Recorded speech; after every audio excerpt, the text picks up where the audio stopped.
hagiye uririmvye ushaka gutanga ubutumwa he tuvuge nk'iyo ndirimbo waye washatse gutanga ubutumwa bwa gute ego na cyane cyane nashatse guha message kuri bagiye basanzwe bagomba guponda nk'ibikorwa mba ndiko ndakora nko mwe bibihe bigoye hoho ariho nkitangura kuduga mu muziki ntanguye kwerekana ingabire yanje hariho rero baca bavuga ati wa mpeti aradusaranye aratuduganye araduteranye imbere reka tugerageze ico twoshobora kugira ngo tushore kumusubiza hasi nagusanze muri salon de coiffure usanze uri mu coiffure no so muri make jewe sinari nsanzwe mu coiffure ariko ubu ndi mu coiffure bivanye nuko nagiye kwisanga no mu coiffure bivanye n'ubuzima ego hari gihe usanga abantu yeshe bagenda bavuga ati gende mu star sinokora ubuzi bwo kumwaca y'ubuzi bwa gute menga ni showbiz bibaye birashikana cyane cyane kugwaruka none wewe uvyagenze gute waravyakiriye uko nyene cyane navuga ati nikubura uko ngira nyene ntavyo nokora oya suvuga ngo nukubura uko ngira mu gihe ubu uhagaze ahantu ufise ico bashobora kukwitirira bavuga ati urya numurimyi kanaka turamuzi no mu veterinaire no mu coiffure urumva ko biryoshe cyane go for my life kwenye maji mina tapata pa and the thing for my life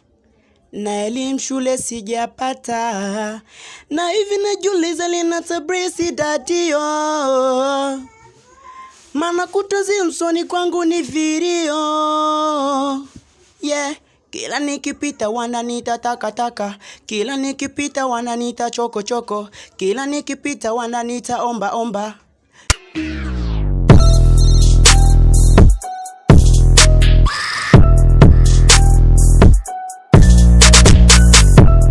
So what's up akunze AMANOTA TV uranyita AMANOTA promoter meter de so muna back again ndibaza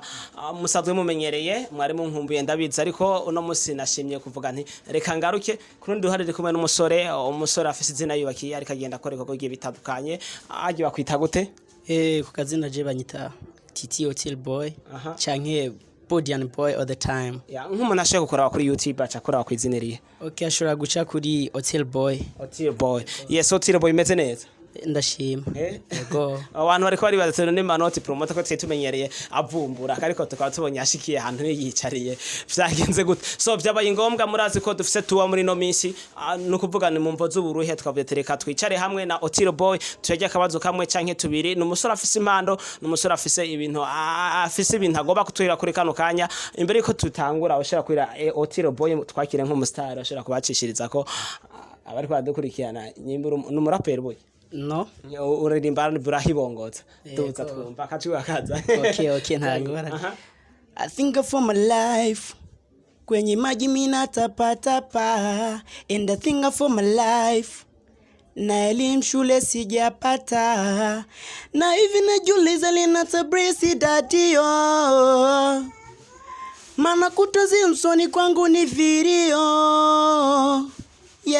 kila nikipita wananiita takataka kila nikipita wananiita choko choko kila nikipita wananiita omba omba yes Otile Brown nukuri ndiko dubiriza urumustipe nyene kuririmba ndumva ko ni sawa none habuzi kugira ngo izina nyene riduge nk'abandi ko ntariko ndakubona nyene ushininga nk'abandi ba star so no kuvuga yuko nta bufasha nkuko bisanzwe biri basanzwe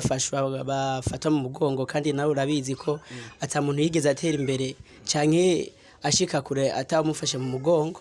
ego natwe tubuze rero abo badufata mu mugongo uvuze ubufasha akavuga gufata mu mugongo ntuvuga umuntu abantu bafasha mu buryo bwishi sobanura neza uvuze habuze ubufasha n'ubufasha bwa guta habuze ubufasha bwa promo habuze akanoti habuze studio habuze iki so ivyo byose birashobora gushoboka bivanye iyo ufise manager muri make mbuze manager ubuze manager ashobora kuorganize ibikorwa byawe akurikirana tubimeze uko nuko ego nuko kimeze okay Otile Brown tugusanze ngahe Bujumbura turi he kwanza turi mu Kanyosha so turi mu Kanyosha tugusanze mu Kanyosha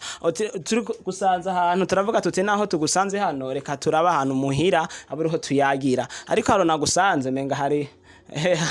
muri ndahavuye nagusanze muri salon de coiffure usanze uri mu coiffure no so muri make jewe sinari nsanzwe mu coiffure ariko ubu ndi mu coiffure bivanye nuko nagiye kwisanga n'umukwafire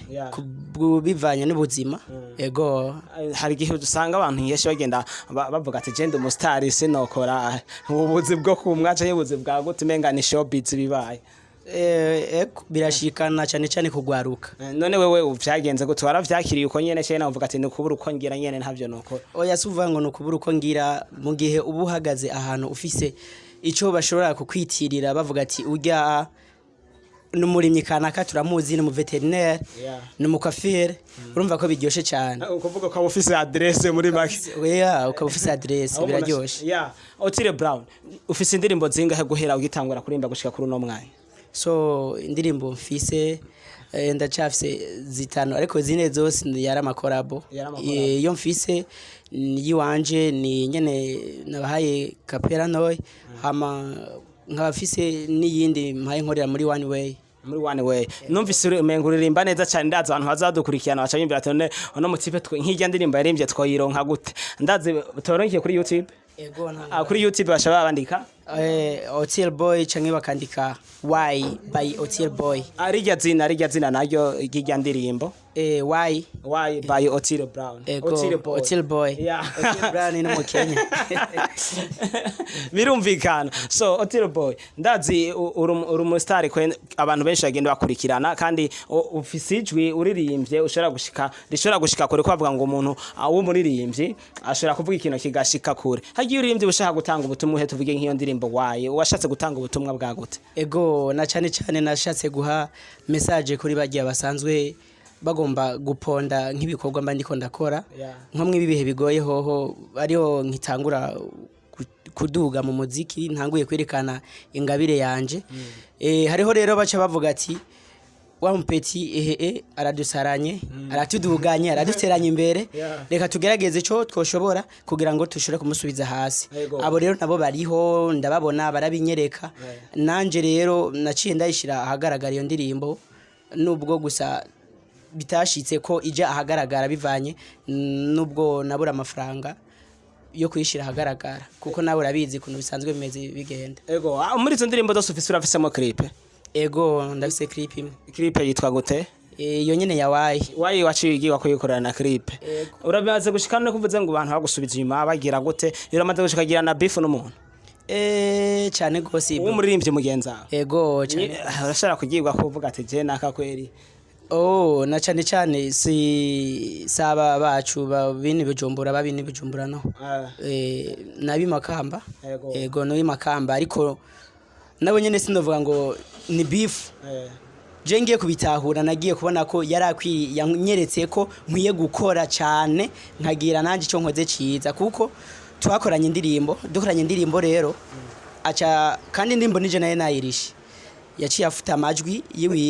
yiwanje asigaza yiwiwe acashira undi muntu ntabizi acha bane we bakorana ego indirimbo mu gusohoka rero yaciye isohoka ari yiwiwe kandi amafaranga nanje arije naye nayatanze ucu mukubitira Why kugira ngo yumve ati kubera iki wabikoze ibyo bintu ego na cyane urabizi nawe mu by'ubuzima nka twebwe usanga twivukira ku miryango ikenye ubuzima bushura guhura nabwo bubi kandi nabwo nyene urazi ko rimwe na rimwe wikuyeyo kavuga ati jewe mu buzima ndimwo reka ngire cyo nkoze ko bishoboka ego rero mu gihe udafise uriko agufita mu mugongo agufasha mu bintu nibindi nishaka gutera imbere so tubikore ko tuvuge tereka tumere nk'abarangiza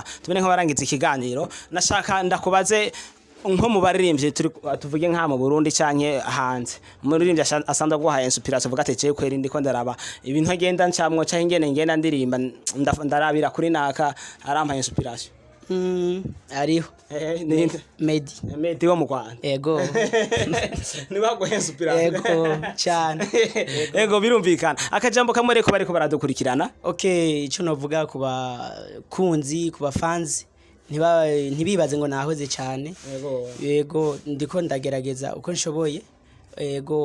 uko mpambije kugira ngo mbandaye ndabereka ibyo nshoboye hanyuma nkaba nongera nsaba ico bita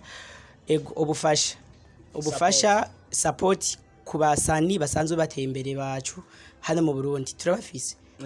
barakunda gukena amanota TV nka bose ego turafise nk'abasanzwe bari ku masonga ego nkabo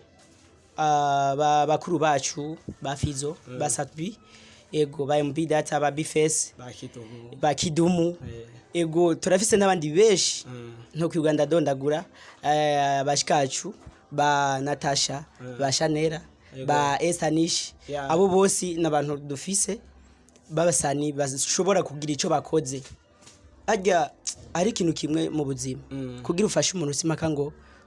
umurekurire amafaranga canke ngo umurekurire ko nk'ibintu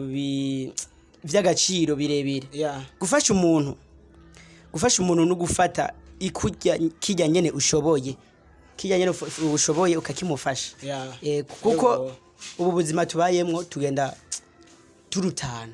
hari akantu tubona turutanya mu buzima nko kurangiza akabazo noba ntakubajije ariko barushaka kuvugira kuri kamera ntavuze kugira ngo tushe turangiza n'ikiganiro akabazo mwari kumbaza kari gakenewe akabazo ko kajanye n'ubufasha naye nakikubajije ariko birashika ahubwo vuga tereka dusaba abantu bari kwadukurikirana kugira ngo bashore nko kugufasha bagira icyo bafashije so abantu muri ko baradukurikirana murashobora kugira icyo mufeje kuri Otile boy urashobora gutanga inkingene boshobora kuronka gute umuntu ashaka gufasha na cyane ku nimero za WhatsApp sanzwe nkoresha WhatsApp urashobora gutanga WhatsApp yawe iyi ni WhatsApp ya Otile boy murayibona hano hasi murashobora no kushira muyandika mukeneye kumufasha kuko murumva ko n'umwana afise impano ni yanditse hano hasi murashobora kusha mufasha vuga WhatsApp yawe WhatsApp yanje ni 69 88 4 225